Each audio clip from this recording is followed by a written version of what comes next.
Hello, everyone. Thank you for coming in and tuning in to Al Jazeera Informal Conversation. Today we will be discussing the quagmire in Syria.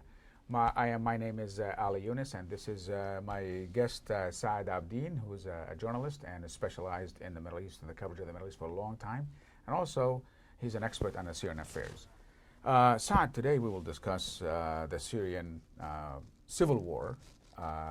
We should say that it's a civil war, perhaps because many Syrians are fighting each other, and also it's a proxy war at the same time.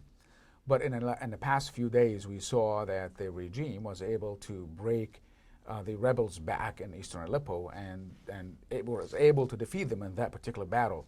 What's your take on that? The battle is still ongoing. As you can see today, the regime claimed the takeover of Al-Salhin district and also Sheikh Said, one of the most important districts in East Aleppo, losing, according to the Russian Defense Ministry and the Syrian regime, they're now in control of 93% of the city, and the rebels are the historic city of Aleppo.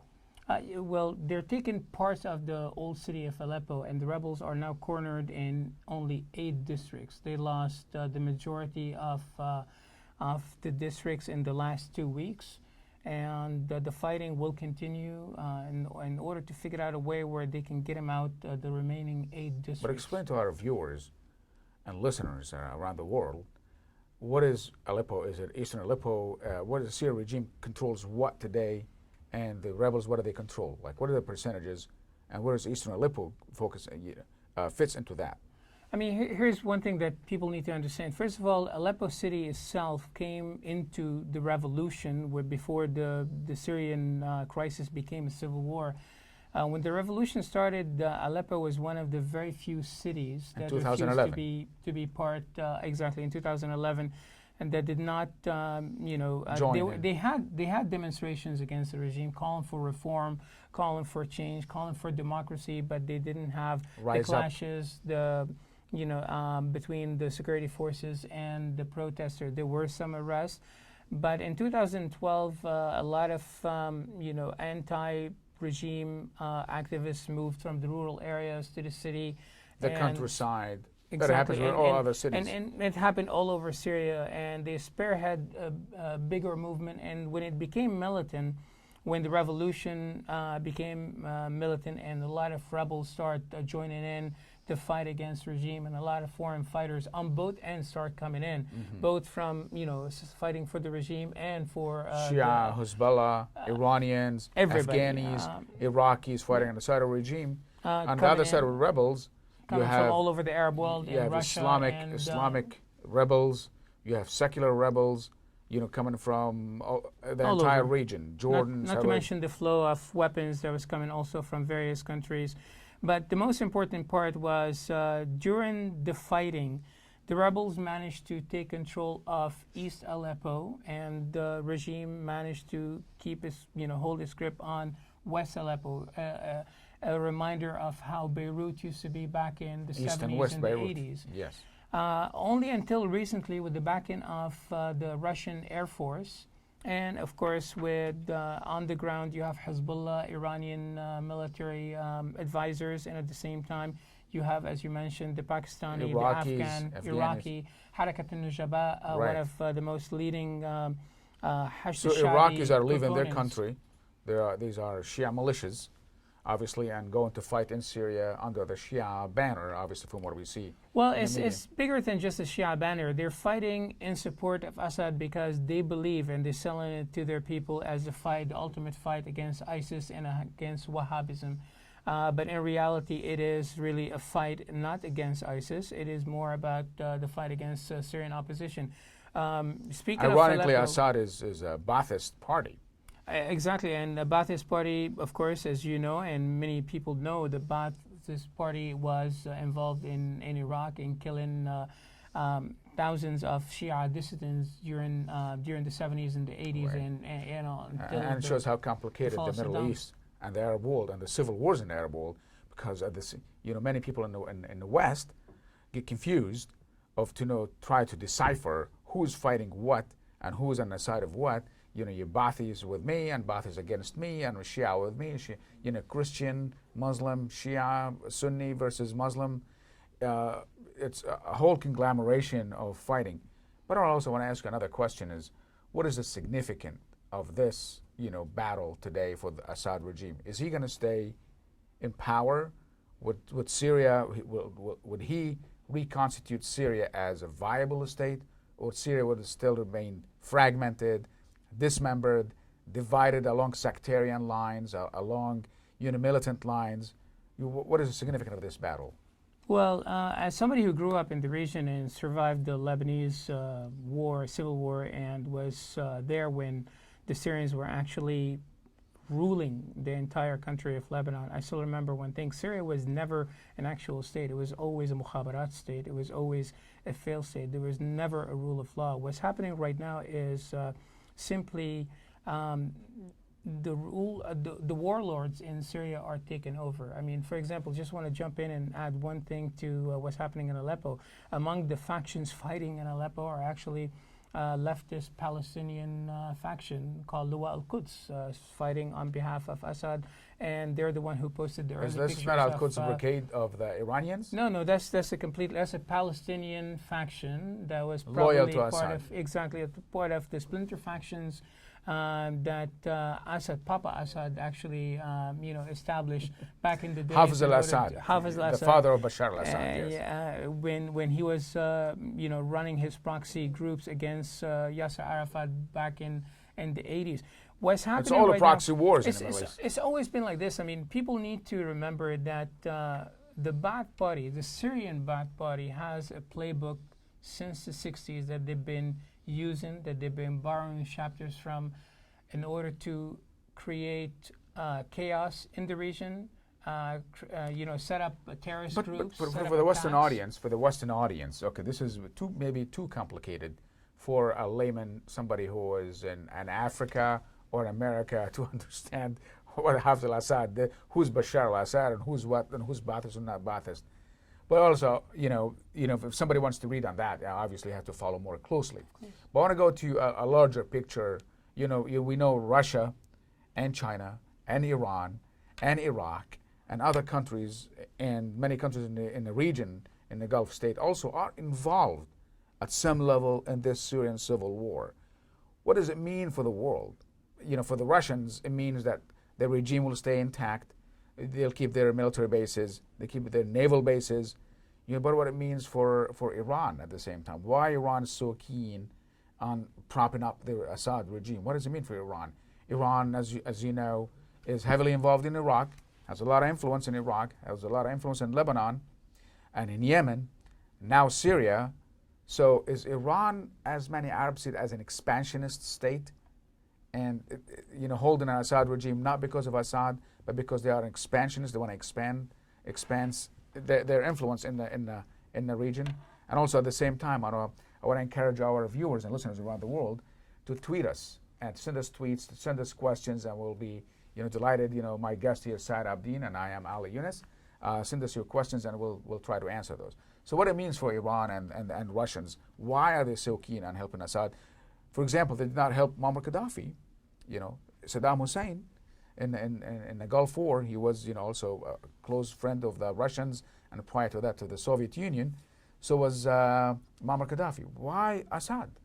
Well, Muammar Gaddafi was a controversial figure, and this is why, he had his, he changed his position. If you remember, when he gave up the WMD, went, trying to set up more meetings with the American administration. If you remember, one of his sons had this, was it the Saudi? As far as I remember, Saudi took this infamous picture with Hillary Clinton during one of his visits to Saudi al-Qaddafi. Exactly. With the shiny suit. So Muammar Gaddafi was not that staunch supporter. There was not that strong ally to the Russians. He had his maneuvers. He tried to shift on so many different occasions. And the Russians actually used the Libyan example as an excuse for why they're backing Assad. Mm-hmm. They always say, look, we don't What? leave our enemies behind. Our friends. Unlike, I apologize, our friends, our allies. Unlike the Americans who always abandon their allies in the region, and especially in the Middle East. So this is in the case of Russia. Also, when it comes to Iran, I mean, we need to go back to 1979 when the Islamic Revolution took place in Iran. Ayatollah Khomeini made it very clear that they want to expand and export the revolution. And we saw it in Lebanon. We saw these attempts in various places all across the region. And now it's coming to, to this level where they see that it's a confrontation between the West and the Arab world, and at the same time Russia, Iran, and the rest of the factions involved. The big question out of all of this, what's going to happen next in Syria? We saw what happened yesterday. The bigger story in Syria today, for example, in the last week was Palmira. Palmyra was lost to ISIS simply because all the foreign factions, the military faction like the Fatimiyun Brigade and the Russians and the Iranian militias and Hezbollah militias abandon or mobilize their forces from Palmyra to help the Assad forces in Aleppo. And this is why the Assad forces lost Palmyra. So he cannot shifting of forces. Exactly, because they're trying to help him regain Aleppo so he can claim victory there. Yet ISIS took advantage of that momentum. Questions on YouTube, by moving in. On YouTube and on Twitter. Khalid Muhammad is asking us if would ISIS be defeated? Would eventually be defeated? Will Russians? What stops? Also another question: what stops Americans from intervening in the war and help ending it? Why Americans are not intervening from before? Obama did not intervene. He backtracked, so and allowed this low simmering war to continue on. Each party just hammering each other without any end in sight. Similar to other wars in the Middle East, where there's no decisive victory. Why Americans are not intervening, and when ISIS is not, could ISIS be stopped? ISIS will eventually end, but then it will go back. It will become another ISIS 2.0 or Qaeda 3.0, whatever you want to call it. It will resort back to the hit and run guerrilla tactics and so it'll be a low level insurgency, more brutal, probably more suicide bombing. Definitely. Terrorist attacks here and there. There's no doubt. They're going to lose more land, and they acknowledge that. I mean, even before Adnan was killed, he made it very clear that we're not here for the land, even though in the beginning it was all about having, ruling from Mecca all the way to Morocco. But all of these are just empty talks. They just can't hold the land. They can't administer the cities and rule their subjects, and they're losing. They're losing rapidly, and eventually the fight will be for Raqqa, and the Mosul battle will end. The big question when it comes to America, why it didn't get involved, this is a very complicated question, because it all goes back to Obama's main policy in the region. From day one, we saw it in his Cairo speech that he wanted a different approach with the Arab world. But I said it from day one. You can't have this cold turkey approach to. That's confused with Turkey, the country Turkey. Oh, I'm not talking about the. You can't. Term. You can't come in and after decades of inaction of heavy involvement in the Middle East to come up and say I'm a new guy and we're. But also, don't you think that strategically the U.S. had they helped topple Assad? And then who's the new guys? It'll be Afghanistan in the 80s. Once they topple the Russians and Afghanistan became all civil war, destroying each other, which gave help rise to the Taliban, and eventually made Afghanistan, an entire country of Afghanistan, a huge base for Al-Qaeda terrorism, which launched against the United States. So I think the thinking is, on terms of, on part of the administration, let's keep them a low-level war. Okay, Assad will be weakened, and the rebels will be weakened. They hammer each other. There's no winner or loser. Yeah, sorry to interrupt you. Did this work? Actually, we got the exact opposite. Well, that was the thinking. Which There's is a difference which is between horrible. thinking And strategy. between the strategy and actuality and the end of it, whether they succeed or not, obviously did not succeed.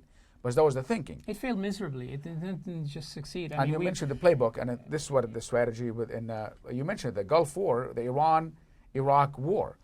The West allowed both Iranians and Iraqis to kill each other, slaughter each other by the millions. Because both it was a happy, a war for the West because both enemies of the West and both weaken each other. I think that was the strategy in the U.S. within the U.S. and the West, not tipping the other against each other, but keeping them alive to hammer each other.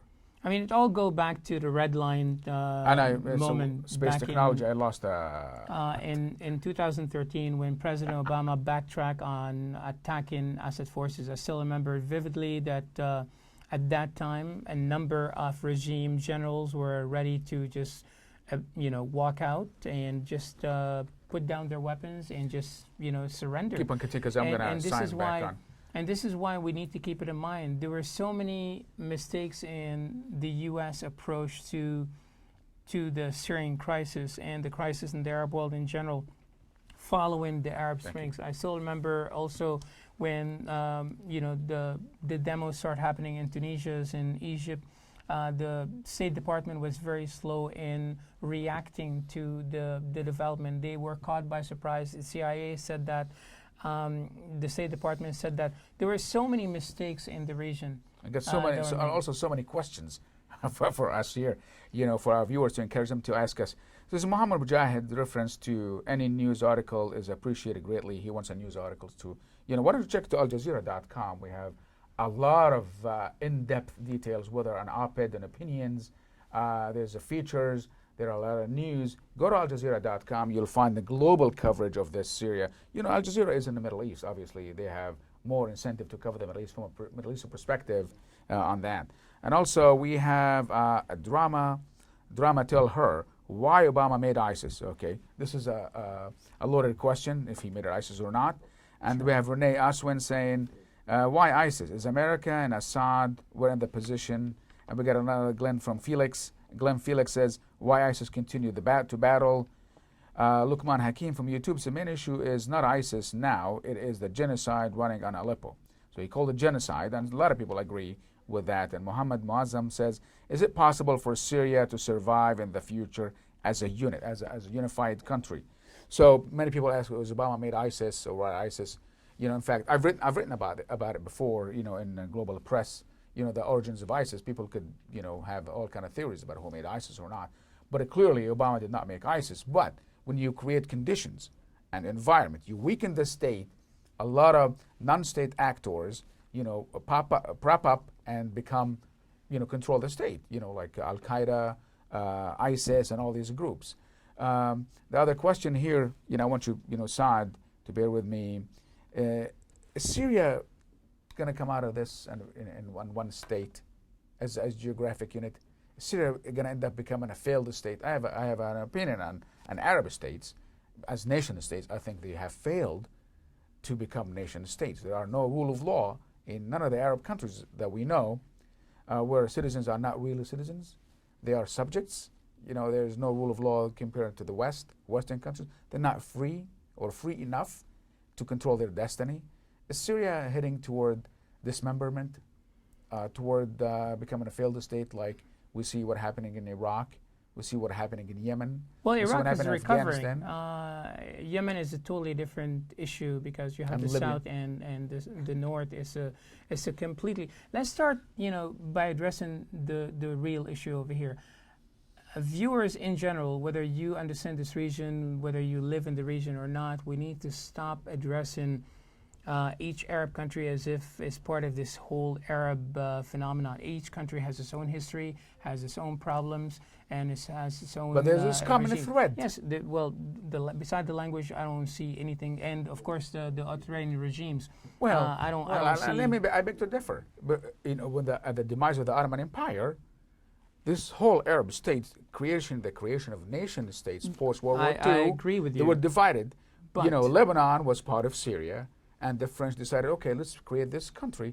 It became a country, obviously. I'm not just, the merit of that or not. That's history. We could discuss it. Same as Jordan, same as Saudi Arabia, same as everybody else's, for that matter. So there was a common thread. They speak the same language, common history, and become I mean, there is a potential to be that. Why in the U.S., for example, you have 200 or 500 ethnic groups, nationalities, languages, religions, and still they exist. India is a functioning democracy. National identity. In Yeah, the Arab but world, also, there's no but national India, identity. It's how many more- ethnic groups, how many languages in India function in democracy? How come the Arabs? I agree with you, but Go you ahead. know this more than I want anybody. your take on that. You know about this more than anybody. Is tribalism. The Arab world is I'm sorry. At the end of the day, we don't have a national identity even within the country itself. In Lebanon, there has never been a national It's identity. a sectarian identity. That it's a sectarian, regional, Tribal. You know, tribal, also a class. And I mean, there's so many factors involved. The same thing that goes with every country. And going back to Syria, it will never be a united country as it was before 2011. Under Hafiz Assad. Under Hafiz Assad, even under Bashar Assad in the last 10 years before the revolution started. But we have to think about it this way. There may be some calls among the Kurdish factions to have their own region, their own region in the western Rojava. But the Kurdish are repeating what the Arabs have done in the past. Look, South Sudan, they became independent. They created another failed state. They kill each other. They are destroying each other. And the West is intervening in South Sudan to do that. The Kurds, there's many competing factions within the Kurds. The Talibani factions, and then the Barzani factions, the Sulaimaniya, and there's Erbil. So are they mimicking what the Arab states? I think, the world is going beyond transnational. It's going beyond the nation state. And the Arabs not only failed at the nation state, but they are regressing toward tribal states. Like you said, it's fragmentation upon a fragmentation. I don't see, personally, I see no hope for the Arab states at this point under the current conditions. Definitely. The current conditions have to change. Societies have to change. But again, you have to keep it in mind. I mean, what's happening right now in Syria is the following. Despite the fact that the regime is making gains in Aleppo and various parts, yes, they're losing to ISIS in Palmira, but that's a distraction, and they will eventually regain the momentum simply because Palmyra is more of a scene from an Indiana Jones movie or Romance in the Stone. It's just a romantic thing to lose it and then regain it and then lose it again to regain it, once more. What's happening right now is the rise of warlords in Syria. Even if Assad take over Aleppo and take over the main, the main cities like Homs, of course, and will he survive? Get rid of the rebels from the only besieged district in Al-Wa'ir. The big question right now is that he may not survive his own allies. You have factions from all over the world. You have the Afghan, the Pakistani, you have also the Iraqi, and you have his own warlords. Lebanese, and even Lebanese, and even, again, like we said, the Palestinian leftists. But the Palestinians are very small. Yes, but still, refugees. here's the thing: when you learn, when you go back in history and you see, whenever you don't have a unified army, whenever you don't have a unit that you can command, that you can mobilize, whenever you want to base on a command center, whenever it's different factions, they each have their own agenda. But look, we know Arab armies, as someone who is actually right on military stuff, Arab armies, like the only true armies by NATO standards in the Middle East are the Israeli army and the Turkish army. Okay, by NATO standards. Arab armies, have never won a war with Israel, as a true fact, and never won a battle with Israel as a real military battles. Arab armies, from my own research and my own analysis, I think they were not set up to fight an external enemy. Arab armies were set up to protect the one man, the one guy in the regime or the family of that one man in the country. For military parades, 1967, 1948, 56, 73, 78, you name it, all these wars that happened, Arab armies were failed to protect the people, failed to protect the country that they're, and the Syrian army, if it wasn't for the foreign intervention, like Hezbollah, Iran, Russians, the Chinese, the Iraqis, the Afghanis, was never able to defeat rebel group, okay?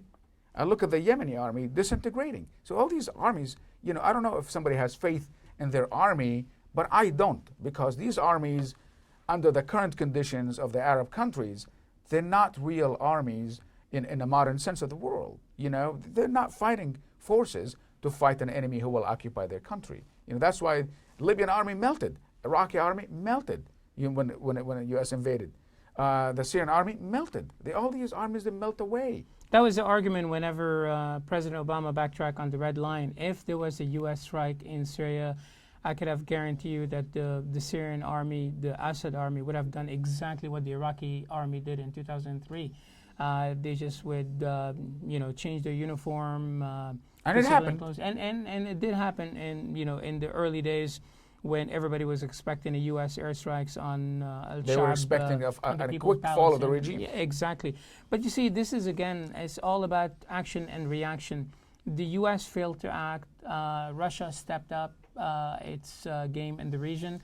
Iran jumped in. They formed an alliance, and now we have the Mad Max world that we live in right now in Syria. One of the interesting questions that I love over here is the question about do you think Arab countries should go for owning nuclear weapons? If you can't trust them with regular weapons, I don't know how in the world we can trust them with nuclear. Let me just cut you off for a second. I will remind our viewers to listen to us on YouTube and to send us the questions. So your questions. Go ahead, continue. Sorry for cut you off. No, I found There's that so question, many interesting questions we have here. Yeah, it's an interesting question. But again, when it comes to, we'll have to see what President Trump will do when he take over in January. Because what do you think? It's going to be really interesting. It's going to be a totally different approach, and we hope for the best. Maybe if we're going to have a better relationship if the U.S. will have better relationship with Russia, we can have an agreement on Syria that would possibly keep Assad in power? I think, here's the thing. If once President-elect Trump take, over, I'm pretty much sure he will want to deliver on what he said, and if he's gonna reopen the channels again with Russia, there's a hope that the Russians will hand him some diplomatic victory. The question is, what will it be? Okay, there's an interesting question here from our listener. What lessons Arab states learn from Asia-Pacific Muslim democracies, Malaysia, Indonesia, Bangladesh, and to some extent Pakistan? Is there a lesson? These most populous Muslim states, Pakistan, 200 million, Malaysia, Indonesia, hundreds of millions of Muslims, obviously bigger than the Arab world, and they're functioning democracies. Women lead these countries at one point. Is there a lesson that the Arabs can learn? How come these 200 million nations, and Arabs are 5 million, 10 million, 20 million, they are, disintegrating? So why Arab states are failing and disintegrating, while new nations like Pakistan, Malaysia, Indonesia, in terms of being nation states, are succeeding? Again, it's all about national identity. Once the Arab world learned that it goes beyond your tribal attachment and your religion, your sect, all of these little things that people, are so You're from proud Lebanon, okay? In Lebanon, are you a Lebanese citizen as a national identity, or you are a Sunni or Shia or a Christian? Just to use an example. I've been an American for 30 years, and I believe but in Lebanon, pride. But in Lebanon, we know. But in Lebanon, is the national identity over supersedes? Listen, I'll be very honest with you. This is a very personal question, and I'll tell you this. When I was growing up in Lebanon, I wanted to believe in a national identity. I wanted to believe in being more Lebanese than anything else. But I remember one of the craziest moments in my life was when I wanted to enroll in a university. I was simply told, and I had the grades to be enrolled, but I was told we only wanted 8 Muslims, 8 Christians, and this is why you don't fit in. A certain quota. This is why I knew back then in '89 that I don't belong here. So the Arab world I had to move on. And this is what happens with so many people in the region. If you look at Syria, if you look at Iraq, and every country, mainly in the Levant, and also in North Africa, a lot of people are trying to find a new place. This is why you have this refugee crisis. people wanted to get out, not just because of the oppression, not just because of the bombing and the killing that's happening, of course, in Syria and Yemen and other places, but they wanted better opportunities and a sense of belonging to a community. The problem right Western now, community? Well, anywhere, any community. I'm pretty much sure people would move into Pakistan or Malaysia or anywhere if they can get that sense. Yeah, but that's not that easy, you know. It's Germany, not, there's a backlash. But this There's is a why backlash. people are taking risks, Habibi. This is why you have to keep it in mind. The problem with the Arab world, and we need to keep it in mind, it's not just religion. Well, it's some also- refugees, it's some refugees, tribalism. like Jordan has the biggest refugees, and Turkey has the biggest refugees, and Lebanon has, hundreds of thousands, Jordan. But not all Arab countries are taking refugees. So why the Syrians, a million people going to Germany, tens of thousands want to go to the US and Canada, how come the Arab countries are not taking refugees? They say, we are Arabs, and they help in the rebels, they help in the regime, and why the West, for example, has to pay for the price of igniting this war? Why Arabs can't take other Arabs? Because they don't That's a trust legitimate them. question by They Westerners. They feel, and I spoke to so many people in the region, they feel that some of the refugees may be, for example, Assad Mukhabarat, that their community So will it's be okay to infiltrated. send this Yes, to yes, the West I or Germany? trust me. I totally disagree with that. With that excuse, but at the same time, we need to keep it in Don't you mind. think that's that hypocritical? it is. There's no doubt about it. I've seen many in the West. Why American soldiers, Christian soldiers, die and sacrifice themselves to have democracy in the Middle East for the Muslim people? Why can't the Muslim people, help their own people, help their own countries? That's a question Well, you see in the we West. need How to come? keep How it- come we you need to didn't see keep that it- addressed and talked about in the Middle East? Yeah, but this is. I'm really sorry. I'll have to address one important thing over here. This is not just about Muslim people, and the people who are dying in Aleppo and various parts in Syria are not only Muslim. There are some Yazidis. There are some Christians, Christians. Armenians. The same thing. And the same thing goes in Iraq. I mean, this is all about, like you mentioned, it's all about hypocrisy, but hypocrisy is a two-way street. We're not just talking about the Arab world taking refugees.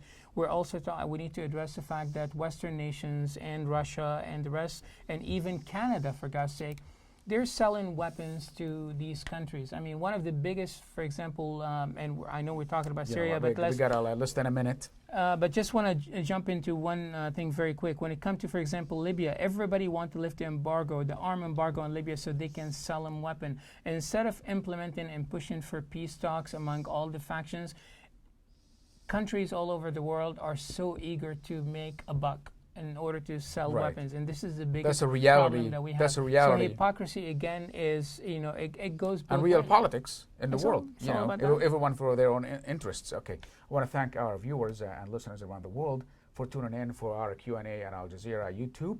Please tune in next week at the same time, 13 GMT, at the same day on Mondays, and with another guest with another great topic. Thank you so much, and have a good day.